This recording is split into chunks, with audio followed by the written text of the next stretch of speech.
para sa atin. Tayo na dapat ay kaaway, mga rebelde sa Diyos, nagkasala sa Diyos, pinakitaan niya ng habag sa pamamagitan ng kanyang bugtong na anak. Tayo ang dapat managot sa katarungan ng Diyos, ngunit ang kanyang bugtong na anak ang nanagot. Sinalo ni Hesukristo ang buong galit ng Diyos na dapat ay ibuhos sa ating mga makasalanan. Tayo na kung saan nakapatong ang puot ng Diyos ay ipinatong sa ulo ng kanyang bugtong na anak. Noong si Hesukristo ay namatay sa krus ng Kalbaryo, dinanas niya ang paghihirap, kaparusahan na dapat nating danasin. Si Jesus ay pinabayaan ng kanyang bugtong, ang kanyang ama doon sa langit, at tayong mga kaaway ng Diyos ay niyakap niya. Mga kaibigan, si Hesukristo na kailanman ay hindi nakaranas ng galit ng Diyos. Si Jesus na kailanman ay hindi nakaranas na itakwil at pabayaan ng Diyos, at isang beses kanya itong naranasan doon sa krus ng Kalbaryo. Si Hesukristo na bugtong na anak ng Diyos, walang kasalanan, siya ang daan, katotohanan at buhay. Diyos, sinless, perfect, and yet when He died on the cross, He bore our sins in His body on that tree. Kaibigan, si Jesus ay tinamo niya yung galit ng Diyos, yung kaparusahan ng Diyos na dapat ay ibagsak sa atin. Pinatay na niya ang kanyang bugtong na anak para sa atin. Tayo na mga kaaway ng Diyos ay niyakap ng Diyos, at si Jesus na kanyang bugtong na anak ay pinabayaan niyang mamatay doon sa krus, alang-alang sa atin on our behalf. Kaibigan, si Hesukristo ay dumanas ng parusa na nararapat nating tamuhin sapagkat lahat tayo ay nagkasala. Ngunit anong pag-ibig ito na ibinigay niya ang kanyang buhay para sa kanyang mga kaaway? Ibinigay ni Jesus ang kanyang buhay para sa mga taong walang ginawa sa buhay, kundi ang bigyan ng galit ng Diyos. Kaibigan, anong klaseng pag-ibig ito? Na tayong mga makasalanan na nararapat ibulid sa dagat-dagatang apoy, si Jesus na ang lumunok ng impyerno natin. Si Hesukristo na ang namatay para sa atin. Siya na yung hinusgahan ng Diyos doon sa krus.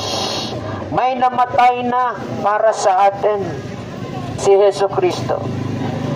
The Bible says in 2 Corinthians 5:21, "For He hath made Him to be sin for us, who knew no sin, that we might be made the righteousness of God in Him."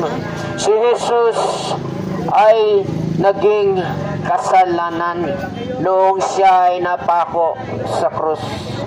Dahil ang kasalanan ng sanlibutan ay pinatong sa Kanya. Inako niya ang kasalanan mo, kaibigan. Ang kasalanan ng bawat tao ay Kanyang pinasan doon sa krus. Dahil sa kasalanan ng lahat ng tao ay namamatay. At dahil sa kasalanan Ang bawat taong hiwalay kay Jesus ay masasadlak sa lawa ng apoy. Kung kaya't ginapos niya ang kapangyarihan ng kasalanan. Kanyang inalis. Salamat sa Diyos dahil si Jesucristo, ang kanyang dugo na dumanak roon sa krus ay binayaran ang ating mga pagkakasala. Makapangyarihan po ang dugo ni Jesucristo na kahit sinlawak pa ng baha ang ating mga pagkakasala, isang patak lang ng dugo ni Jesucristo, burado ang lahat ng ito. Kahit buong buhay natin nagkasala tayo sa Diyos, kahit yung listahan ng ating kasalanan ay abot langit pa, may kapatawaran mula kay Kristo Jesus. May kapatawaran, kaibigan, mula sa Panginoong Jesus. Sapat ang kanyang dugo upang tubusin tayo sa ating mga pagkakasala. Sapat ang dugo ni Jesus upang linisin tayo sa ating mga pagkakasala.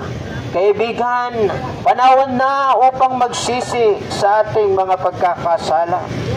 At iwanan ng lahat ng ito at tumakbo sa awa ng Diyos na umaabot sa atin ngayon. O mga kaibigan, ayaw kong sabihin ito, ngunit sasabihin ko na rin. Merong isang bagyo na hindi pa nararanasan ng sanlibutan ang darating. Merong isang napakalakas na bagyo ang darating, ni minsan sa buhay nyo ay hindi nyo pa nararanasan. Ang bagyo na tinutukoy ko ay yung puot ng Diyos na kanyang ibubuhos sa sangkalahatan, na kung saan ang lahat ng tao ay maliligo sa sarili niyang dugo. Kaibigan, ang bagyo na tinutukoy ko ay yung muling pagdating ng bugtong na anak ng Diyos, na kung saan mapupunit ang kalangitan at makikita ng sangkalahatan ang bugtong na anak ng Diyos na paparating, dala ang tabak ng katarungan ng Diyos laban sa mga taong walang pagsisisi, walang pananampalataya, at walang pagkilala sa Kanya bilang Panginoon. Kaibigan, nung una, si Jesus ay pumarito upang iligtas ang tao. Ngunit sa pangalawang beses ng kanyang pagdating, si Jesus ay paparito hindi upang iligtas ang tao, kundi ibagsak ang katarungan ng Diyos laban sa mga taong walang pagsisisi, laban sa mga taong nagtiwala sa mga bagay-bagay sa mundong ito at hindi sa lumikha ng mundong ito. Kaibigan, panahon na upang magsisi sa ating mga pagkakasala. Panahon na upang lumapit kay Jesucristo at kilalanin siya bilang Panginoon at tagapagligtas.